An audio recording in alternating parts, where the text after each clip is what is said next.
The episode begins with Jadiel wandering around the castle, where he recalls seeing Eileen and is completely captivated by her beauty. At that moment, Revisiel approaches him and informs him that Rafael will arrive at the castle shortly, accompanied by his daughter, and will introduce them. Then, we see Eileen getting ready to go to the festival, where Ori tells her that she is incredibly beautiful, even more beautiful than she had imagined. She then speaks to her husband, telling him that she is equally impressed by his beauty. At that moment, Rorit arrives and informs them that the carriage is ready.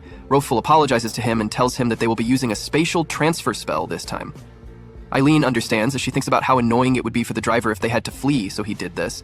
Ori and her husband encourage them to do their best and not let that Black Heart Lord defeat them.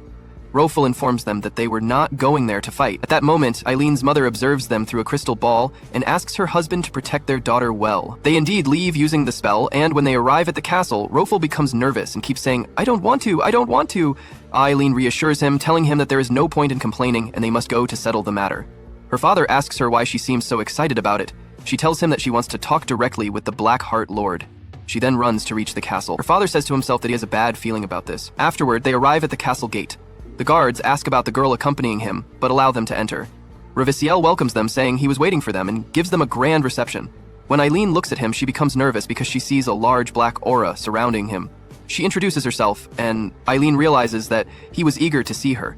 Eileen realizes that he is mocking her and her father, and she gets very angry. Rafael tries to calm her down. Eileen tells her father that Revisiel is revealing his true colors.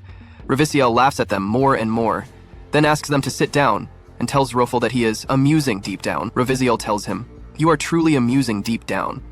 Rafael replies, I was forced to restrain and discipline myself since I was young. Revisiel apologizes for his engagement to Agiel, but claims it was his father's decision.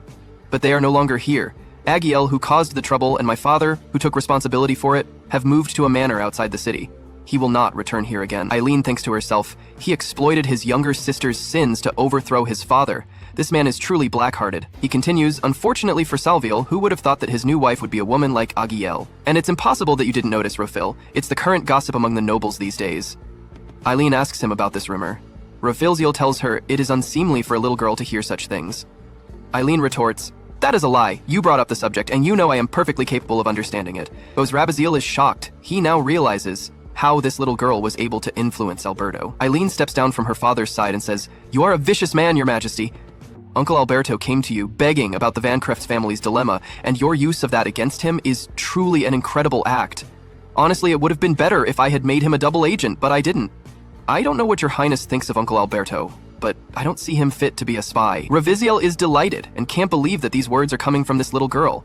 He praises her and her father, saying he raised a girl of very high caliber. He then asks her, do you already know the source of the rumors about Salviel's wife? Eileen realizes that he is trying to use this rumor to negotiate with her father. The rumor has already spread, which means you are not the one who started it. The one who spread it is the queen. He doesn't believe that, she clarifies. My Aunt Arya's gaze toward my father was clear to any woman. She must have realized something was up when the reception was canceled midway. The truth is, spreading a rumor about a light family like the Vancrefts is no easy matter. If a rumor exists, the source must be someone of equal or higher standing, which leads me to believe that Queen Lalor is the one who started it. Revisiel is astonished by this little girl's brilliant analysis. He gives her a cunning look and says, I have not uttered a single word about the condemnation yet. Eileen and her father are bewildered, asking, what is he talking about? Eileen says, I thought the rumor about my Aunt Arya was related to her bad habit with men. And what do you mean by the condemnation, your majesty? He tells her that the condemnation is on Salviel's wife's wrist, which is a thorn-shaped bruise, exactly like the one Agiel had. Hiding it will only bring more trouble later. Eileen and her father are shocked by this. Eileen says that she has never seen a thorn-shaped bruise in her life, but they plan later to conceal this matter from any creature. She pretends not to know anything and tells her father, it seems the royal family hates us, yet I never imagined they would stoop to spreading baseless rumors. Her father says, that's right, as long as it's bothersome, let's go home. They start heading towards the door. The king tells them, I haven't finished speaking yet. It seems I got carried away by assumptions, and I apologize for that. I will tell my wife that she was mistaken. Eileen responds, and the king is unable to reply. He did not expect her to be this clever. But are you sure you want to keep things as they are? She tells him, that is what I wanted from the beginning, your highness. The reason is that you swore to my father that you would bring me here before the rumors spread. The king looks at her with a very evil gaze, asking her to become his daughter. Rafael becomes very upset and says, I asked your majesty to reduce your contact with my family. At this moment, Eileen refuses, saying her father is the only father she needs. Her father hugs her and is very happy with her. The king tells them, actually, I intended to introduce you to my children because you are a kind girl. The king asks the guard to bring his sons and speaks to Eileen, telling her, I'm confident you will like them too. Both are very popular among the girls of other family. Eileen asks, aren't they attracted to them for their money and power? They are very popular. I don't need them. I am used to my father, so beauty means nothing to me. The king laughs, saying, fathers are certainly like that, but the girls adore my sons. They are handsome if I may judge for myself. Eileen asks her father to return home now. The king asks Rafael, what is your daughter like? Rafael informs him, your highness cannot overcome my daughter. Even I, her father, cannot. Finally, the king's sons arrive and apologize to their father for the delay. He introduces them. The elder is Jadiel, 12 years old, and the younger is Rafael, 9 years old. However, we see Eileen looking at them with fear because there is a black aura surrounding them. When they meet Rafael, they are very happy and call him the hero. We then see Eileen greatly frightened of them and wanting them not to approach her. Rafael speaks to her, if you are sick, let us give her some rest, and this releases frightening spirits from Rafael. Rafael becomes angry at them, saying, that is why I did not want to get involved with you. Many spirits emerge and cry out, asking for someone to save them, and there is a loud noise in the room. Then, we see many ghosts in the room and a huge gate. Tilda, the boy, presumably Jadiel, speaks. Let's change the course of the monster storm. Grant us your power, but do not open the gate. The boy gets angry and speaks again. In that case, we will use bait magic to draw the spirits here. We see the guards, tied up with ropes, and a battle is taking place between them, and they hear everything. Eileen sees everything, many people killed and the living being tortured. Eileen screams, but Rafael falls to the ground. The demon speaks, saying, open the gate. Queen of spirits, lend us your power. Eileen imagines the demon speaking to her, saying, this is painful. Help me. Eileen screams in fear of the demon. Rafael shouts, do not touch my daughter. The demons beg Eileen, saying, help us, please. Rafael speaks to Rafael, saying, we will lose our minds too if this continues. Rafael is astonished and says, what is this? Rafael replies, haven't you understood yet? This is the curse of the spirits that has been imposed upon you and the royal family. He then says to Eileen, it's all right, come on, let's go home quickly. They leave and he puts her on the bed. Asel comes to them and asks, are you all right now, my dear Eileen? Sleep a little. He hears Rafael ask Asel, is she all right? Asel tells him, her temperature is high, but there is no need to worry. Just as I thought, it was too early for her. Rafael replies, you are right, we shouldn't have allowed them to meet. It seems they saw the curse too. Asel then says, Eileen is probably the reason. The spirits realized that she is my daughter, so they begin to ask for her help. The scene shifts to Rafael after he wakes up. He asks the doctor, how are my sons? The doctor tells him, don't exert yourself. He then informs him that they are unconscious but safe. Then we see everyone in a state of sadness. Jadiel and his brother leave the place. His brother asks him, do these prayers actually reach the spirits? They offer them every year during the Spirit Festival, but what happened 200 years ago? Can they be forgiven now, especially since it had nothing to do with them? Jadiel wonders why the spirits shun the royal family. He tells his brother that he found the answer in an ancient book discovered in a secret room. What the members of the royal family did and the way they treated the spirits angered the humans. And what he saw then, he now understands. We then see him at one of the graves, and he says, right here, the tragedy of the past 200 years took place. There is no longer any need for human prayers or their regret. All that remains is our struggle with the spirits, their wounds, and their unheard screams. The Spirit Festival is here again this year. He apologizes and wonders, will she and the spirits forgive me? Then we see Eileen behind the grave, crying. She returns home and her mother tells her that the great spirits wanted the humans to understand what they had committed. Therefore, they decided to cast a spell on the king, making him hear the screams of the spirits. The king continued to hear those screams until his death. However, the spell was cast only on the king at the time and could not be transferred to his descendants. Instead, the spirits themselves, who found no refuge, clung to the royal family's blood and cursed it. That is why the family remains cursed to this day. Her mother then tells her that she knows she went to the Spirit Festival and did not tell her these details before because she knows her nature would push her toward anxiety, pain, and trying to break the curse. Eileen, crying, tells her mother that she wants to save the spirits that are still isolated and wants to free them from pain, humiliation, and anger. She asks her mother if she has the power to free those spirits. Her mother tells her that it is difficult because the humans only offer token prayers every year at the Spirit Festival. The spirits do not thank them, and they have never contemplated what they committed. That is why they have not been forgiven yet. I am not in a position to blame, as I took Rafael as my husband, but please do not get more involved with the cursed humans and the lost spirits. This is my advice to you as a mother. Eileen agrees with her. Thus ends our episode today of this anime. To watch more episodes, please subscribe to the channel and activate the bell button to receive all our new updates. The anime episode begins with Goodell and his brother, Russell, as they are on their way to Eileen's house. Goodell is excited to go there because it has been 3 years since he last saw Eileen. He has visited the Fancraft family many times, but he misses her this time. After that, they arrive at Eileen's house where Rorn meets them to greet them. He then apologizes to them because Eileen was not at home today either. Vigela is saddened because he could not see her even once. Roran then lets them into the mansion to offer them something to drink. Gagella notices that Roran has started allowing them into the mansion, realizing he must feel guilty for disappointing them every time, and perhaps to convince them that Eileen is genuinely not there. While they are drinking tea, Gadel thinks about Eileen, wishing to see her. Then a girl approaches them and asks who they are. Gadel asks her the same question in return. She replies that she is Raphelia, the daughter of Salvel Fancryft, the master of this mansion. She repeats her question, who are they? Gadel replies that her grandfather, Roran, should inform her. She tells him that her grandfather has not informed her or her mother of anything. She then asks them what they want from them. Gadel tells her they came to see Eileen. She gets angry when she hears that because she has not been able to see her either. She then tells him that everyone talks about Eileen constantly. Raphelia then asks him why he wants to see her. He replies that he wants to apologize to her personally. When she looks beside him and sees the gift, she figures he is the one who always brings gifts. She then asks him for a gift for herself too. Grandfather Roran interrupts her and speaks to them respectfully, asking if they would like more tea. Raphelia does not pay attention to his words and tries to scold them. Her grandfather orders her to mind her language with them because they are princes. He then apologizes to them. Gadella laughs at Raphelia's behavior and informs her that he will bring her a gift the next time he comes. He then tells Roran that he is leaving now and will come again. He takes his brother to leave. At that moment, Grandfather Roran yells at Raphelia for treating the princes rudely. As the princes leave, Russell talks to Gadel and points out that he seems to be enjoying himself. Gadel replies that he is indeed enjoying himself, as no one has ever spoken to him like that before. After that, we see Eileen with her parents in her room, where she is getting ready and dressing to visit her uncle's mine to greet everyone. Her father tells her that she looks more beautiful than ever, as she is very radiant. She tells them that she wanted to prepare herself properly for her uncle's visit. Then, the huge tiger, Fawn, appears out of nowhere and asks Eileen if she intends to go somewhere. When Eileen sees him, she runs to hug him and tells him that she will go with her father to help her uncle. Fawn senses that she is tense and decides to go with her. Her mother tells him he cannot do that. He must be able to take human form first. After that, Ruvel takes his daughter and they leave via instantaneous teleportation. Fawn is saddened by her departure because she has not played with him at all recently, even though they had been playing together since she was young. He then recalls when she was small how she loved playing with him a lot. When her father saw her, he would take her away from him, so she wouldn't play with him. However, even when she was very young, she was able to use instantaneous teleportation to go to Fawn. Returning to reality, Fawn says to himself that he must quickly transform into a human so he can follow her. Then we return to Grandfather Lorne when he was with Ruvel, his daughter Eileen, and Sovel. Roran informs them that the two princes came here again, but he told them of Miss Eileen's absence, so they returned home.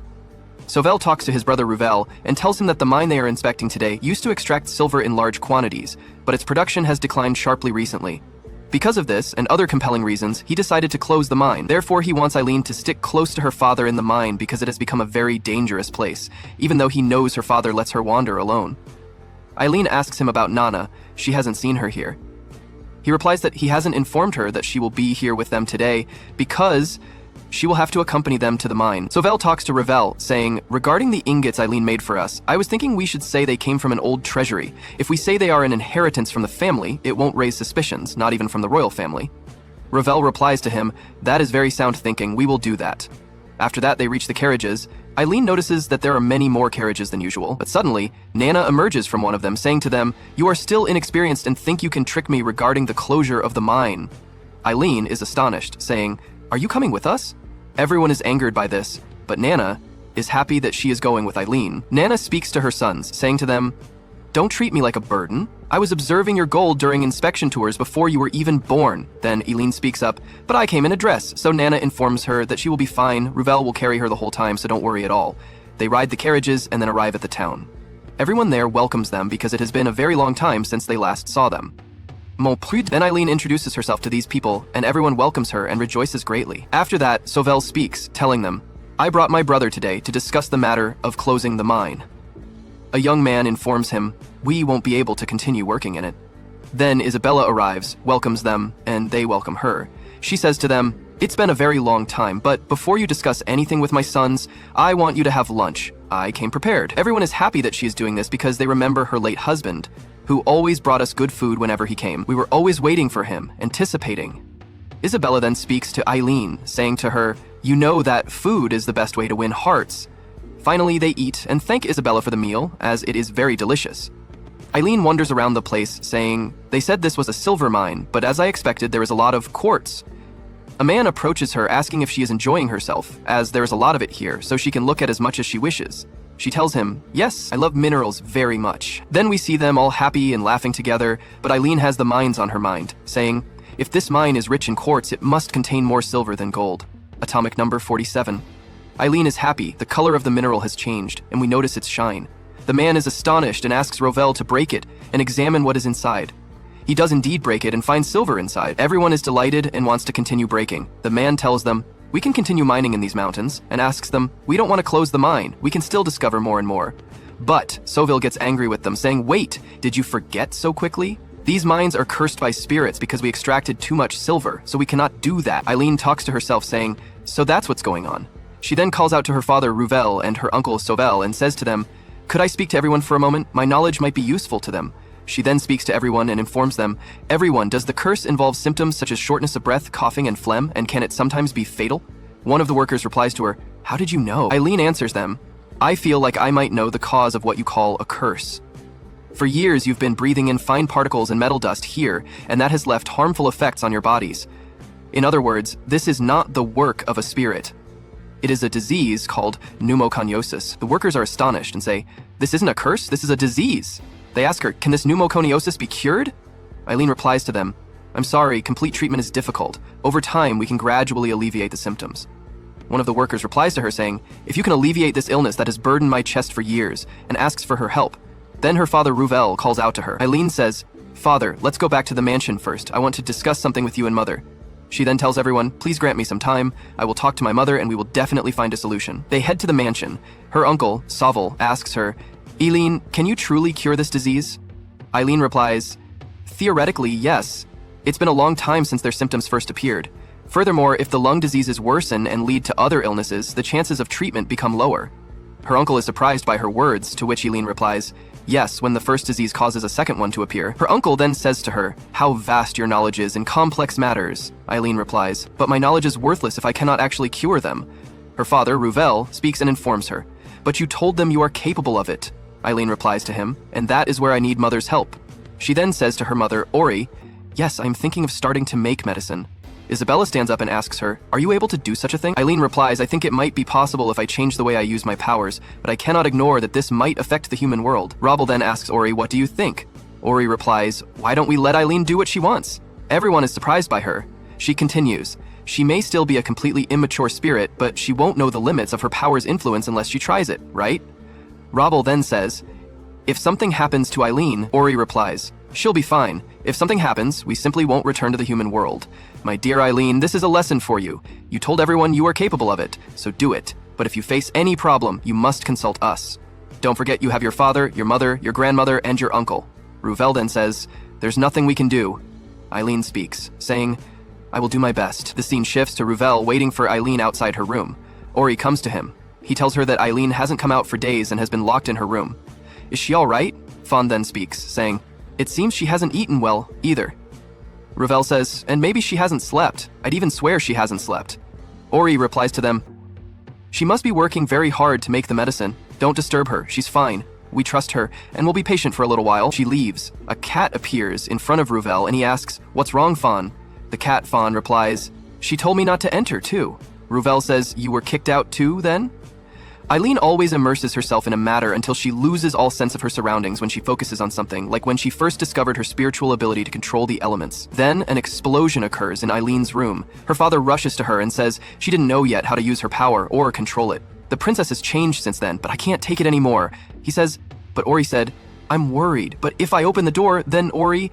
He says, I'm worried, and they call out to Eileen, but she doesn't open the door.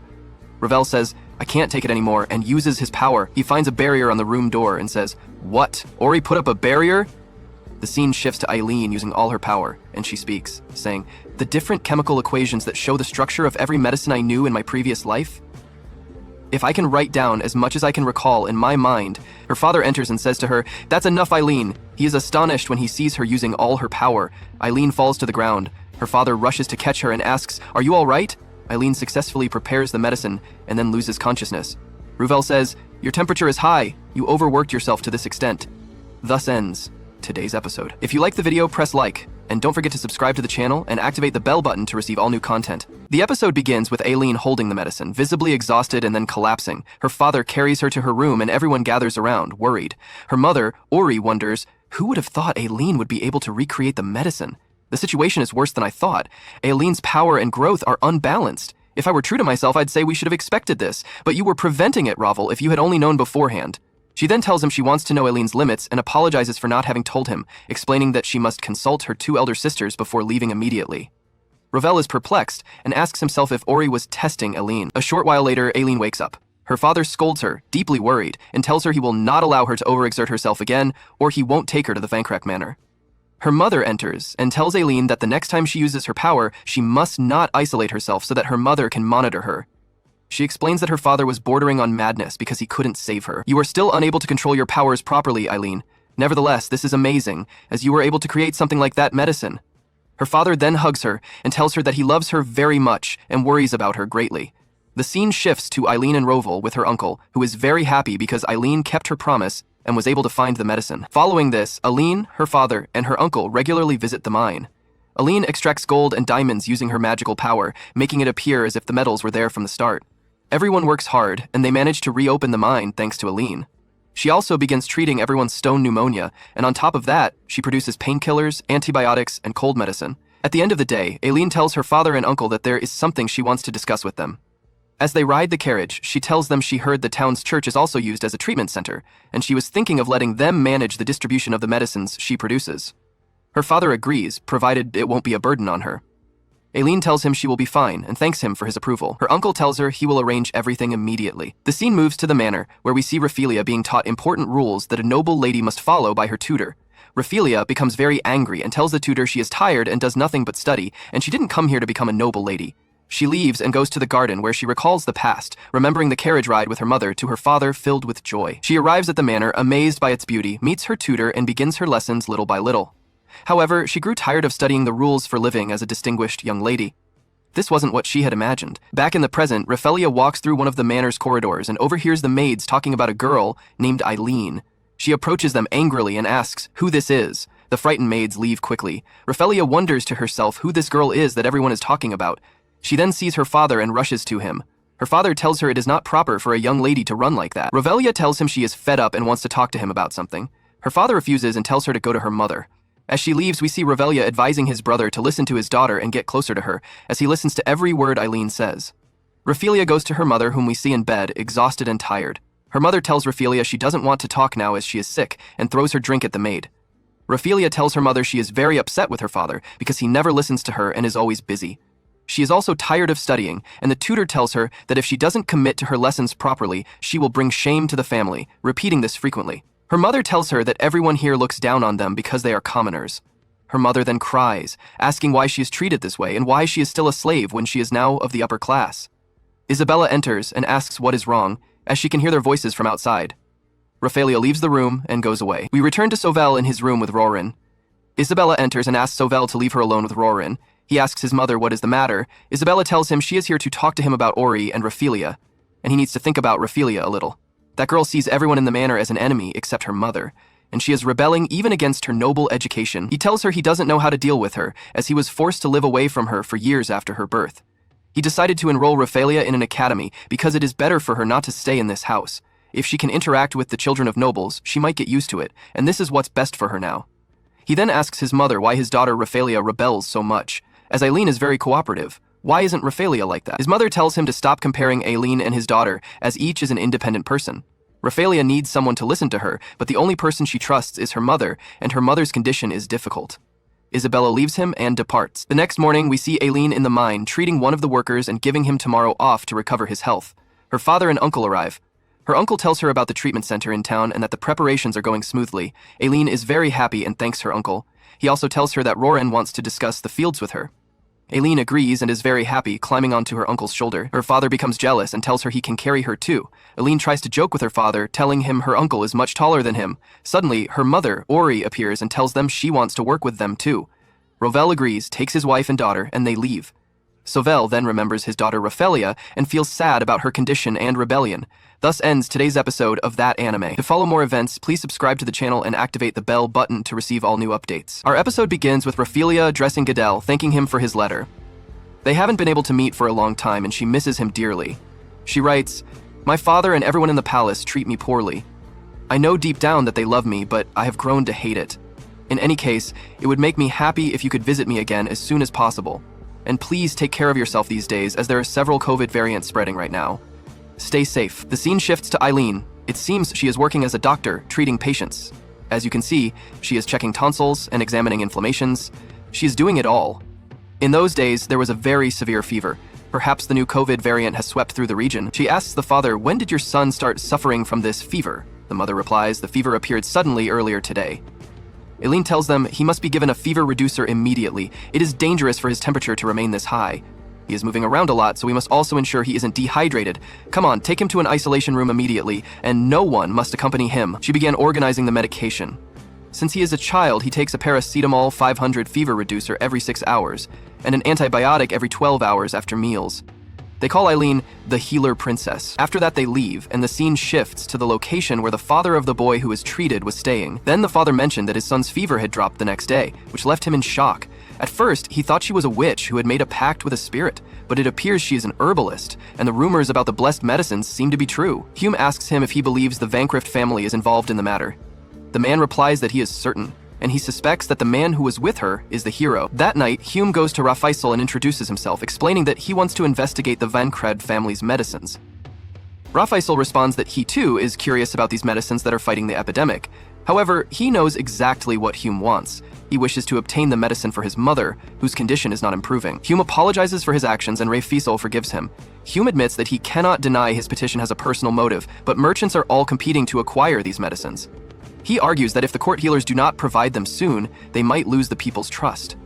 This was his line of thinking, so he begs Rafael to allow him to study the medicines. Rafael thinks for a moment and agrees. He tells Hume that the main reason for his approval is that Hume is a spirit mage despite his young age, and Rafael appreciates those with a promising future. However, there is a condition he must adhere to in his research. The Vancraft family holds a special status regarding the royal family's illness. He then dismisses Hume, promising to inform him of any new development. Rafael then orders his guards to summon Gadel. As Hume leaves, he appears fearful and tense regarding Rafael. Although Rafael seemed to be in a good mood, there was something suspicious hiding behind his smile. Hume is afraid because he suspects the matter concerns the Vancraft family, a domain he should not interfere in. We then see Rafael with Gadel.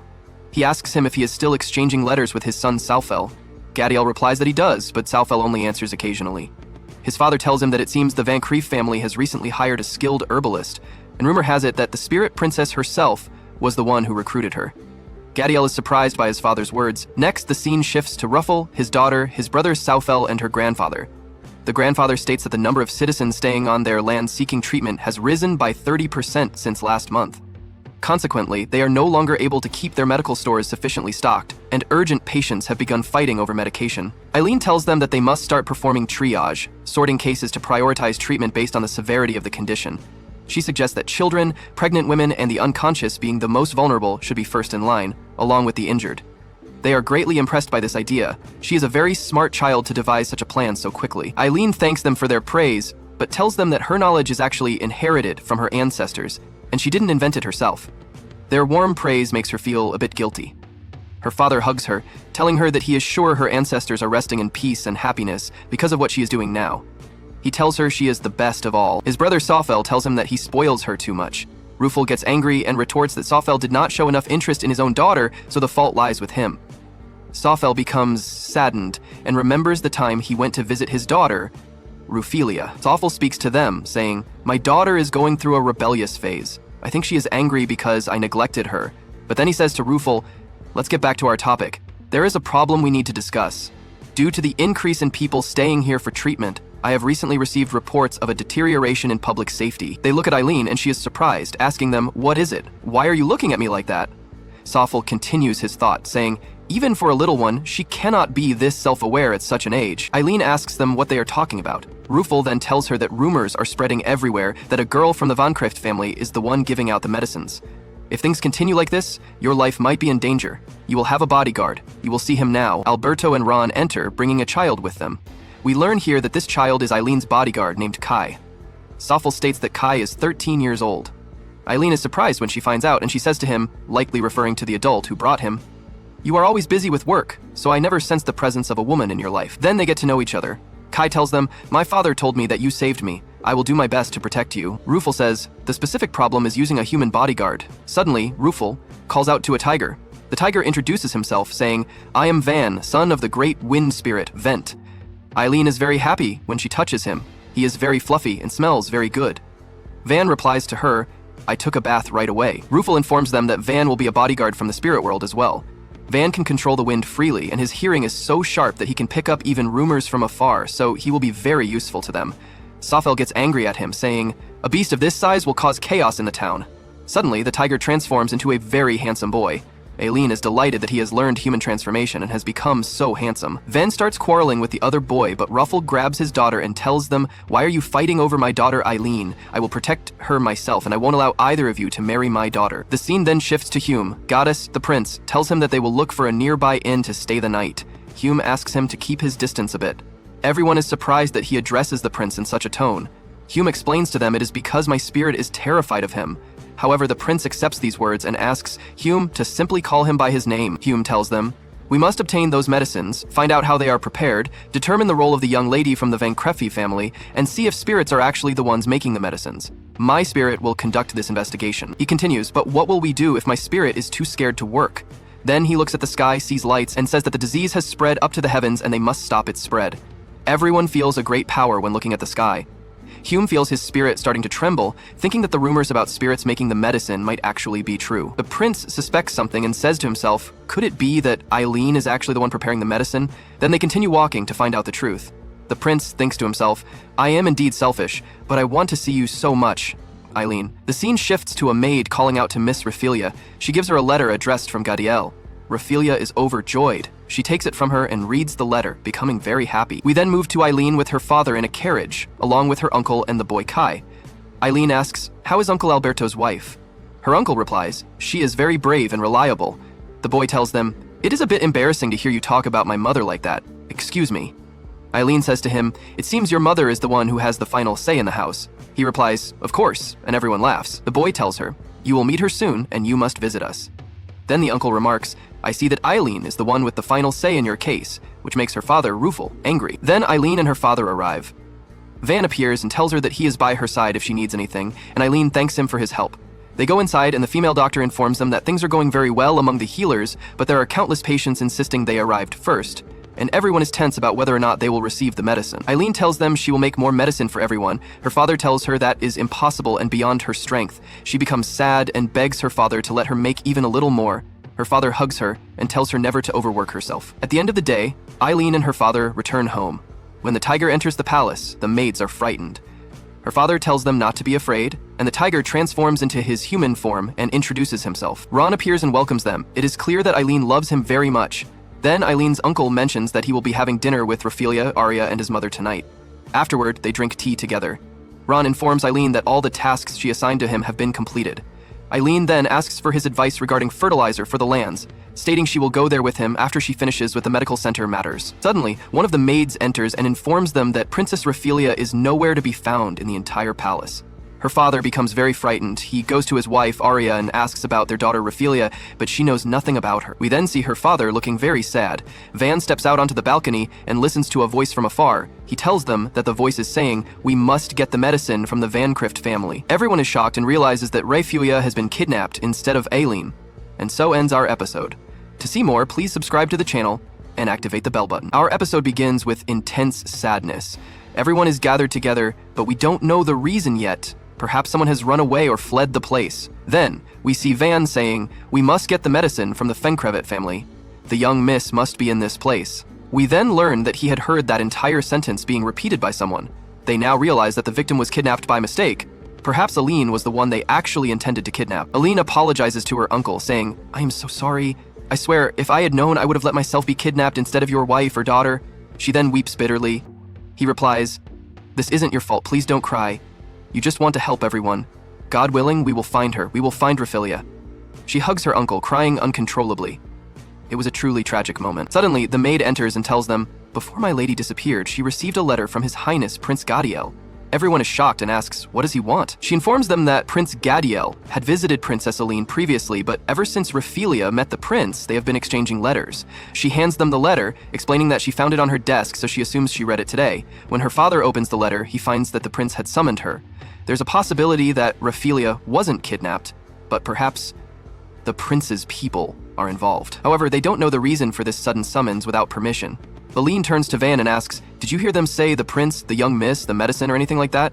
He answers, "Yes, it seems they are spying nearby." Everyone is startled and exclaims, "What? Are they right here in this area?" He tells them yes. Aline's uncle becomes furious and demands, "Take me to them right now." Meanwhile, elsewhere, we see Rafael kidnapped inside a warehouse, with her hands and feet tied. The scene now shifts to Hume and his group, who are deep in thought.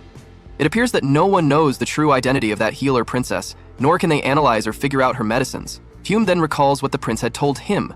He had informed him of a strict condition he had to abide by during his search, that the Fenkravet family holds a special status with the royal family. Returning to reality, he says, "The conditions His Majesty set included bringing the prince along and linking my journey to my research on the medicine, but I don't know the reason for this." He then asks his companion, "Have you ever met the hero's daughter?" At that moment, something strange happens. The door is smashed open and we see Rafael's father.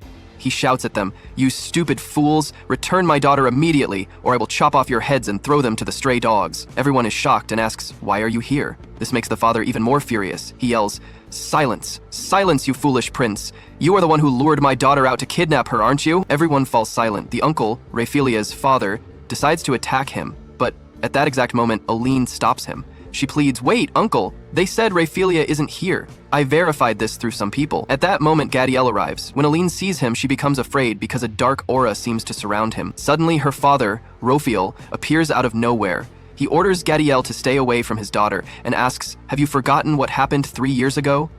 Gadiel replies that he hasn't forgotten, which is exactly why he wanted to apologize to her. Hearing this, Hume realizes they are talking about how the royal family discovered 3 years ago that they were cursed by spirits. They sit down together and Rafael asks Gadiel why he summoned his daughter. Gadiel doesn't understand what he means. Rafael continues, explaining, after she received that letter, she sneaked out of the mansion and hasn't been seen since. Gadiel is still confused.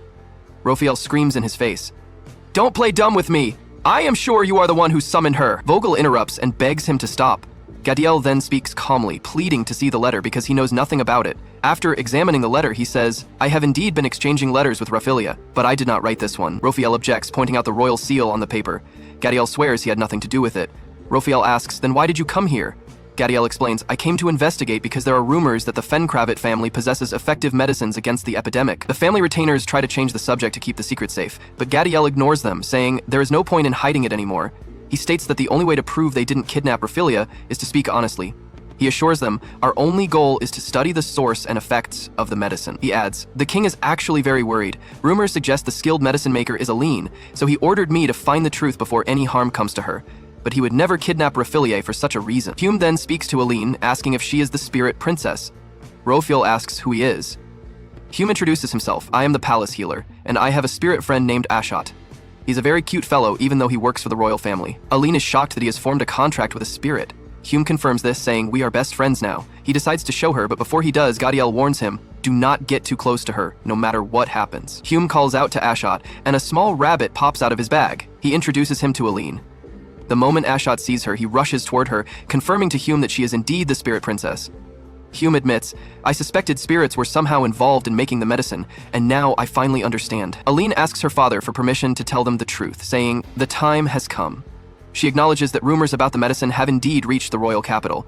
She reintroduces herself, revealing that, as she was told before, she is the daughter of the Spirit Queen. She offers to explain the effects of the medicines they are looking for, noting, since the king already knows about it, it would be better for the royal family to manage the medicine rather than the Fenkravet family monopolizing it. However, regarding the king's concern for her, she says, "He likely fears that my father and I might leave this world if I am harmed. Everything seems to be going according to his plan, and the current situation with Rafael works in his favor." She warns, if it turns out the royal family is involved in the kidnapping, you must be prepared for anything.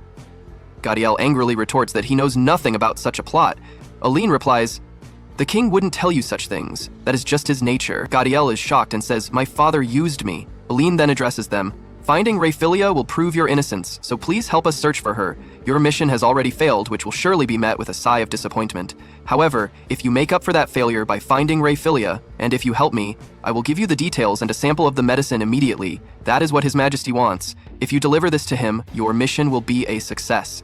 After all, I am the daughter of the Spirit King and heir to the Primal King, but I have one condition. I need you to bring Raphilia back safely. Prince Gadil agrees, saying, as her friend, I am very worried about her too. They begin to devise a plan. Ideally, the young man notes, kidnapping a noble girl requires a large number of men. Raphael asks Aline, why did you ask for their help? Aline replies, because Raphilia's life is in danger. Vogel suggests the culprits likely used a carriage to kidnap her, so they must have hidden her in an inconspicuous place accessible by carriage. Sauvel informs them, that road leads to an old quarry our ancestors used to use. No one goes there anymore. Aline decides, we will gather information, using the power of the wind. She asks Van, can you search from above around this area? Van answers, yes, I will. He then transforms into a small creature and disappears. The group is astonished by Van's transformation. Raphael explains, he is a great spirit. Only they are capable of taking human form. Gadiel then asks Aline, were you using the power of the wind to dispel the epidemic? I thought you were a high-ranking wind spirit, but this is a completely different way to use that power. Aline thinks to herself, this boy Hume, his affinity with spirits is very high. We see Sauvel looking terrified and worried about his daughter. Raphael reassures him, saying they should wait for the report first. Aline also comforts him, saying, everything will be fine, please don't worry. If we knew what Raphael looked like, we could use the water mirror. She then asks her father about Raphael's appearance. Aline approaches the prince, who tells her that he wants to meet with her properly after Raphilia is found. Aline then recalls the moment at the cemetery when he begs for forgiveness while she was crying. Her father steps in, warning her to stay away from the prince to prevent the curse from activating. Van arrives in his lion form and reports that there are 7 men and 1 little girl. He is certain that the girl is Raphilia. Aline's father and uncle depart, leaving the prince in Kai's care. They head to the cave. Just as Raphael is about to slaughter the villains, his wife Ori appears and tells him that she wants to help him. I want to help my daughter. The gang members are shocked because they recognize the Spirit Queen from the time of the monster storm. They are all stunned to realize that her husband is the hero who saved the world. Ori unites her power with Raphael, and together they unleash a massive attack, defeating the enemies instantly. Aline and Van tremble at the sheer intensity of their power. Ori then feels much better and bids farewell to her daughter and husband. Meanwhile, we see Sauvel and Alberto rushing toward the cave to save Raphilia. They find her tied up and gagged, unable to speak and absolutely terrified. Suddenly, the man guarding her intercepts them, saying, you aren't invited, and begins to attack. Sauvel counters and dodges every strike. When the thief attacks him with an axe, Sauvel catches it with his bare hand, blocks it, and crushes it. The thief, unable to move the weapon, is amazed by his strength and asks, who exactly are you? Sauvel replies, I am the commander of the Knights of the Kingdom of Tinball. Sauvel. The thief is shocked and terrified to learn he is facing the Knight Commander. At that moment, Sauvel delivers a finishing blow to his face, knocking him to the ground. His daughter rushes to him. He checks on her and finds, thank God that she is safe and unharmed. The poor girl is shedding tears, and her father apologizes for everything. They exit the cave, carrying Raphilia, who has fallen asleep from the stress. Everyone is relieved to see her safe. Sauvel orders Alberto to hand the gang over to the guards to be thrown in prison. He then thanks his brother for his help, acknowledging that thanks to him, Raphilia was saved. Everyone is overjoyed that she is safe. With this happy ending, our episode concludes for today. Stay tuned for future episodes of this anime. Our episode today begins with Ravel's brother finally arriving with his daughter, the girl who had been under threat of death. Thankfully, God protected her and she is safe, though currently sleeping. This is Ravilia, Aline's cousin, who is actually a very good girl. Aline checks on her to ensure she is okay. We then see Ravilia's father sitting beside her bed, relieved, saying thank God she wasn't harmed. Perhaps she is sleeping so deeply because she finally feels safe. Eileen speaks up, telling her father, Ravel, you and Mom were absolutely amazing, Dad. Ravel asks, what's wrong with you all of a sudden, you dummy? What do you want? She replies, I want $200 because I want to buy a new dress, shoes, and a bag. Her father agrees, saying, all right, my daughter, you shall have whatever you wish. Next, we see Eileen's shape-shifting friend, Vinette. Ravel's wife suddenly arrives. Vinette is very shy in his human form, but his power increases constantly when he sees Ravel's wife. Perhaps he loves her, or simply draws magical energy from her. He absorbs this energy without even touching her, doubling both his skills and Ravel's. Eileen is surprised and says, you draw energy to this extent? It's a very complex process, but in the end, you must use it for good. The assistant then tells them a story. One day, the Knight's order was ordered to capture a group of bandits who used tamed wolves to confuse the armed forces. Lord Roval realized the enemy's plan and summoned his wife, Lady Origin, immediately. What happened next was stranger than fiction. Those ferocious wolves became as gentle as puppies in front of Lady Origin, cowering like mice. Then, Lord Roval unleashed the full cyclone energy, lifting the thieves and wolves into the sky before slamming them into the ground, paralyzing them completely so they could be captured like rats. Eileen says, "Bravo, Dad, but is this the first time I've heard of you using cyclone energy?" He replies, "As long as your mother is by my side, I can do anything, for I draw my strength from her." He hugs his wife tightly, and she jokes, "Dad, I can't breathe, let me go." At that moment, a palace official enters with urgent news. Miss Revelia has awakened. We see Prince Gadiel entering Revelia's room to check on her, genuinely happy for her safety. Everyone gathers, and after Gadiel leaves, Revelia gets out of bed, angry at Eileen. She tells her this is all your fault from the beginning. Eileen becomes very sad. Revelia's father scolds his daughter. "You are being rude. You were targeted because you swapped places with the prince. This has nothing to do with Eileen. Have some respect." Revelia becomes angry, showing clear jealousy and resentment toward Eileen. She complains, "Why does everyone talk about Eileen? I am also from a rich family. Why does no one know me?" Her father is surprised by her spiteful nature. Revelia turns to Eileen and asks, "Do you have a problem with me?" Eileen replies, "No, all I wanted was to help the Vancaret family for my father's sake, and I am very sorry for what happened." Revelia begins to provoke her, saying, "I am older and taller than you, and I have assets, while you have a scrawny body." Eileen retorts, "Tomorrow I'll grow up and my body will be bigger than yours." Roval comforts Eileen and she hugs him tightly. Then Van the tiger appears in his true form and tells Eileen, "If you want me to tear her apart for you, I will." Eileen says, "No, Van, don't do that. She is my cousin. Calm down and let me sleep on your soft fur."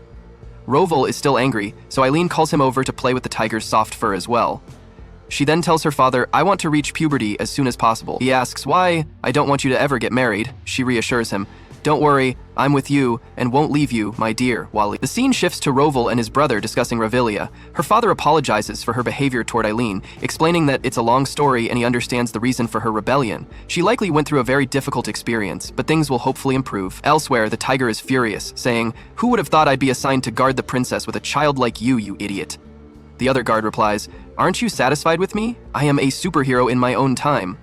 The tiger looks at him with contempt. "What can a child like you do, you foolish idiot?" The boy replies humbly, "Sir, I do what I can, but it is an honor to work with someone like you," and extends his hand. The tiger is confused. The boy explains, "This is the relationship between two people working together. Why do I greet you like a human? Because you often turn into a human, so you should learn it." The tiger grumbles, "Fine, you idiot." Prince Gadiel arrives, and Eileen thanks him again for his cooperation, crediting him for Revelia's safe return. She then brings up the letter Revelia received about a royal visit. Eileen shrewdly analyzes the situation. "The content of the letter implies you know who is behind this, don't you, Prince Gadiel?" When he hesitates, she continues, "It can only be His Majesty. He used you to get close to me and my father to steal information about the medicine we make, using Revelia as bait. This is King Rafsamon's style, and that is why Roval hates him." When Eileen reveals that Revelia's kidnapping was essentially by the king's order, via the king's father, the guards get angry and shout, "That is false! Those criminals have no connection to the royal family." Ravel calmly interjects, "The situation suggests you did it. If you have proof otherwise, prove it now." Eileen changes the subject to the medicine. "As promised, Prince Gadiel, here is the medicine. You can test it or use it as you wish." Gadiel asks if there is a way to learn how to make it. Eileen says, "Unfortunately, I cannot tell you the trade secret. Even if I explain the ingredients, you would never understand. You are 100 years behind in knowledge. Furthermore, this medicine cannot be made in the human world. It requires specific conditions and pressure exceeding 50,000 bars deep underground. Only the spirit world can manufacture it." Prince Gadiel has his pet rabbit sniff the medicine. The rabbit is amazed and confirms, "Prince, this does not exist in the human world. I have never seen anything like this in my life." Eileen continues, "Even under a microscope, no one can determine the formula. This medicine is known as an antibiotic. It destroys the root of the disease, but it also kills beneficial bacteria in the stomach. You must continue taking it until the illness is gone, but it may cause severe diarrhea as a side effect. You must prescribe it based on symptoms and emphasize hygiene. Without these precautions, we will not supply you again." She warns Hume, the prince's brother, to follow instructions carefully as the medicine can become poison if misused. Finally, Eileen tells Prince Gadiel, "We have delivered the first batch as promised. However, we will require payment for any future shipments. The first one was free, but from now on, you pay." "I don't do anything for free." The prince is surprised as he thought it would be gratis.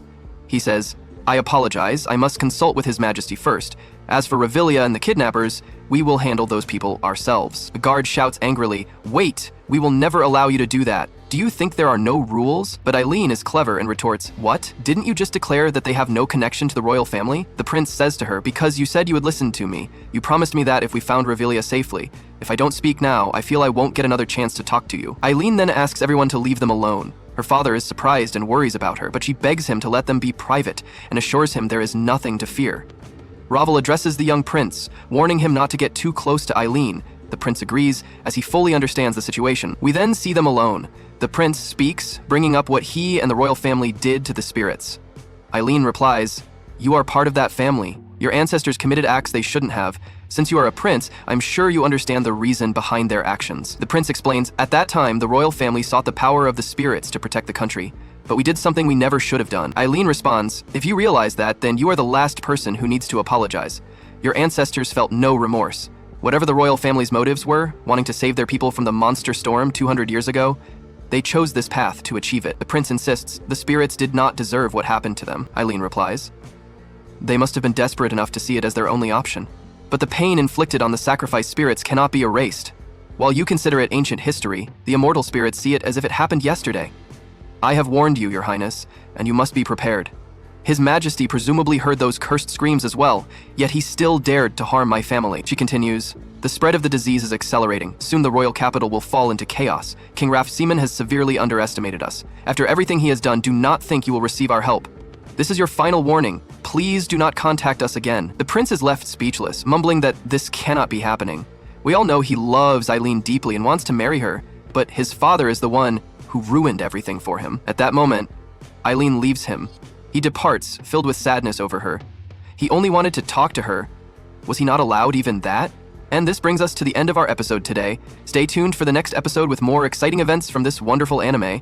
Please don't forget to subscribe to the channel and activate the bell icon to receive all our latest updates. Our episode begins with the young prince and his brother going to see their father. The father tells them, "Since Rafael and the others are not with you, I assume they have discovered my scheme. What a great disappointment and pity." The son was furious and said to him, "Father, why are you doing this? Why are you so evil? You ordered your followers to kidnap a daughter of the Vantrat family, and then you sent me to fetch medicine from their territory. What kind of command is this? How is this reasonable? And all of this just to ensure I meet them? Oh, your foolishness, father. I am truly deeply disappointed in you. However, I have a message from Eileen. She stated that you will regret laying a hand on her family, adding that you must never contact the Vancraft family again, and that this is their final warning." Upon hearing this, the king calls out to the guards to inform the gatekeepers that entry to the royal capital is now restricted. "Gather all the healers in the country immediately. As for me, I will turn towards revenge. I underestimated Eileen. I took her for soft-hearted and belittled her." Then he looks at the medicine and says, "Is this the medicine you brought? It is such a small amount. This is not nearly enough to treat all the people in the country." At that moment, the young prince recalls Eileen's words. "King Rafael has greatly underestimated us. After all he has done, do not think you will receive our help." Back in the present, Rafael states that supplies are too low and the capital will soon be flooded with many sick people, leading to chaos. "We have no choice but to restrict entry and impose a curfew, even though this may spark outrage and lead to major unrest." The son speaks up and says, "Father, I will stand by you, I will never leave you." Elsewhere, we see Eileen, her father Rafael, and her uncle standing together. The guards have gathered many bound people before them, perhaps spies or something similar. Eileen tells them, "Even if you wish to remain in this country, we cannot guarantee your lives. The royal family is watching you closely, and naturally, we will not provide you a safe haven here, especially after what you did to Raphaelia. However, I have a good option for you. If you execute what I am about to say, we will let you live. Otherwise, your heads will roll and you will be executed by hanging before everyone's eyes." One of the men replies, "Fine, let us hear what you have." Eileen speaks. "Spread a rumor that the royal family has seized what little medicine remained from the treatment center in the Vancraft lands. If you spread that rumor perfectly, we will also help you flee the country." The man gets angry and grits his teeth, but he has no other solution.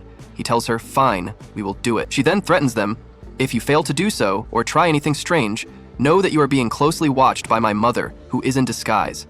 If anything unusual happens or deviates from our agreement, you will be punished very severely." The man then leaves. Eileen continues speaking with her father.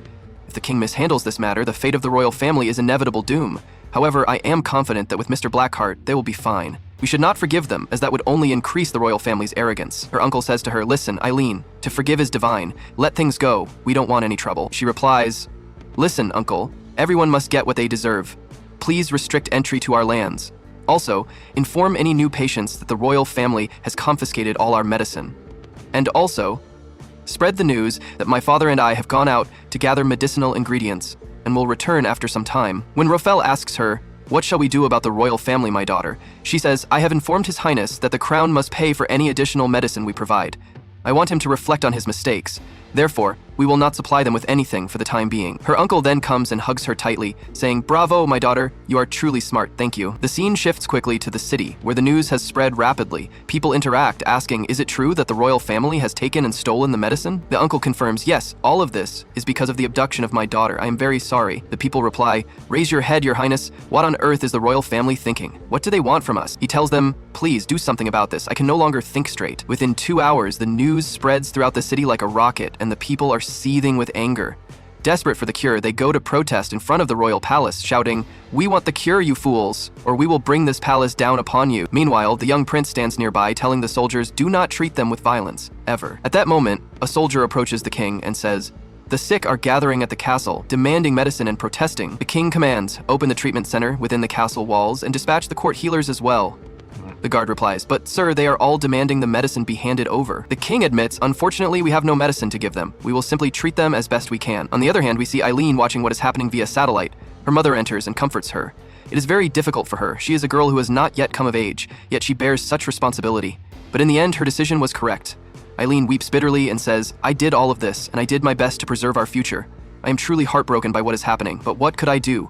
I have done my duty and more. Her mother comforts her, hugs her, and says, do not worry, my daughter. There are times when one must be very firm. Back at the royal palace, the sick gather, their anger growing. They begin setting fire to the gates. The situation has escalated. The young prince watches and says, I knew it. The unrest cannot be quelled without medicine. That moment, the guard returns and says to him, listen, your highness.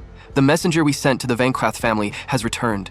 They stated that Lord Rafael is absent, having gone out to gather medicinal ingredients, and thus negotiation was impossible. The prince is shocked to his core. He grits his teeth and says, what a tragedy! What are we going to do now in this terrible mess we are in? At that point, Prince Gidia becomes deeply saddened. The royal family attempts to find a solution or a cure, but to no avail. Elsewhere, the scene shifts to Eileen. She appears very sorrowful and has not smiled much lately. Noticing her sadness, Van goes to her to comfort her and cheer her up. He brings her some animals. A cute squirrel climbs onto her shoulder, and the animals try to make her laugh. When Eileen finally laughs, they are overjoyed that they managed to cheer her up. She cries tears of joy, starts playing with them, and beams with happiness. At that moment, her parents enter, delighted to see her smiling. They kiss her, and she hugs them, starting to cry and apologize. Her father tells her, your mother and I were just discussing that this might be enough punishment for the royal family. They have received a very severe blow from this incident. Yet, my dear Eileen, here you are, regretting your decision. It was necessary to corner the king, but it pains you to sow discontent in people's hearts and see them suffering. My dear, you are truly very kind. She begins to cry even harder. Her father continues, you are truly kind, my dear, and you have actually changed me. When I saw how much you cared for my mother, Saville, and the rest of my family, I remembered the reason I risked my life to protect the people during the monster storm. Her mother adds, you are our daughter. It is natural for you to carry both sides in your heart. Suddenly, their conversation is interrupted by a voice shouting, summon the healer, quickly! The king is very ill. They rush to observe the situation through the magic water. Indeed, the king is writhing in pain from the illness. Prince Gadiel orders the guards to attend to his father and deliver food supplies immediately. Suddenly, the prince also collapses to the ground from sheer exhaustion. Eileen is deeply moved by this difficult scene. Her parents point out to her that the plan has indeed worked. The royal family now needs them and will never forget the aid provided to them. The scene shifts to the king, who is gravely ill. He asks the healer for medicine, but unfortunately none remains. Hume explains, a report reached me stating that it was all consumed in experiments attempting to reproduce it. At that moment, Eileen and her father arrive. She tells them, you wasted all the medicine I gave you? I should have sent someone familiar with the procedures. We told you that you were incapable of manufacturing it. Rafael approaches the king, remarking how rare it is to see his majesty bedridden. The healer then realizes that this little girl is the healing princess. He prostrates himself before her, begging her to give them the medicine. Rafael says, well, seeing his majesty in this state, but is this acceptable? We have sneaked in here. If you throw us out now, you will never receive the medicine you need. Eileen steps forward and hands them the medicine, 2 bottles containing different remedies. She instructs them to give the patient 1 pill from each bottle 3 times a day. Hume thanks her profusely.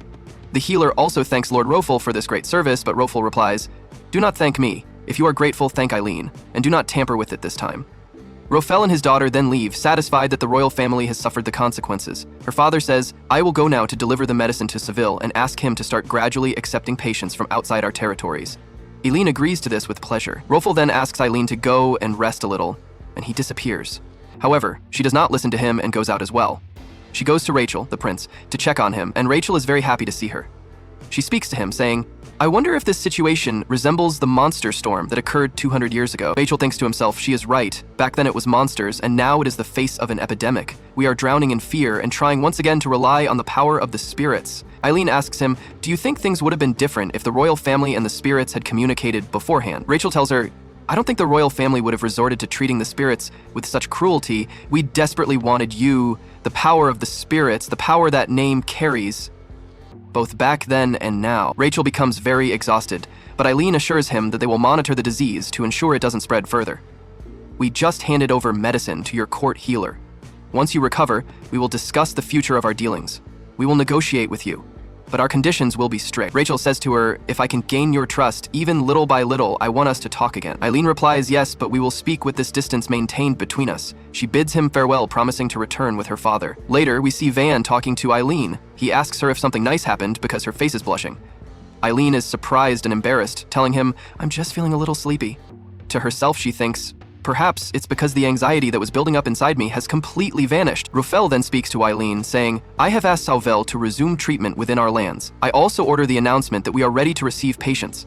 Eileen is delighted and says, let's get to work. The spirit girls appear, and Eileen says to them, I have a request for you. She asks Lieben to restore physical strength to all patients within the Vancraft lands and boost their natural healing abilities. Then she asks Krillin to treat the patients suffering from severe illness so they can bring smiles back to everyone's faces. She asks them to ensure the recovery looks natural. However, since sudden magic might cause unrest, she had the spirits erect a barrier that activates their magic whenever a patient enters their lands. I treated the land that was overworked due to the disease. I purified it and added nitrogen, phosphorus, potassium, magnesium, and calcium to act as fertilizer. Then I had the earth spirit, Baden, spread it evenly over the fields. With the help of the rain spirits, Nizel and Regen, the light spirit, Licht, and the plant spirits, Freyan and Ops, our crops grew abundantly in a short time. Seeing the citizens struggling, her uncle issued a decree allowing them to pay taxes in the form of crops. The harvested grain was then distributed to the needy. As for the money the fiefdom needed, they obtained it by selling the medicine to the royal family. By repeating this cycle for some time, the epidemic eventually receded. Afterward, the Vancraft fiefdom saw a huge influx of people. Thanks to the fertile fields, the farmers had a constant shortage of labor, which brought life back to the town. With the population increase, merchants arrived, and the Vancraft fiefdom became known as the most livable place in the country. We then see the prince, angry, saying, who would have thought they would exploit the epidemic to develop their lands? Rafael appears and says, do you finally understand? You thought you had a chance to win against Eileen. The prince tells him, from now on, the royal family will not initiate any contact with Eileen. I have recovered thanks to that medicine, so I thank you all. Rafael leaves him and goes. Finally, we see Eileen playing with Van in the garden. Her father comes to thank her for her efforts for the city. She is truly the best. She loves both spirits and humans together. Her existence proves that we are capable of understanding and supporting one another. She is truly amazing. And this concludes the final episode of this anime. Stay tuned for the new season's anime. If you liked the video, don't forget to subscribe and activate the bell button to receive all updates. Wait for us in the new anime season.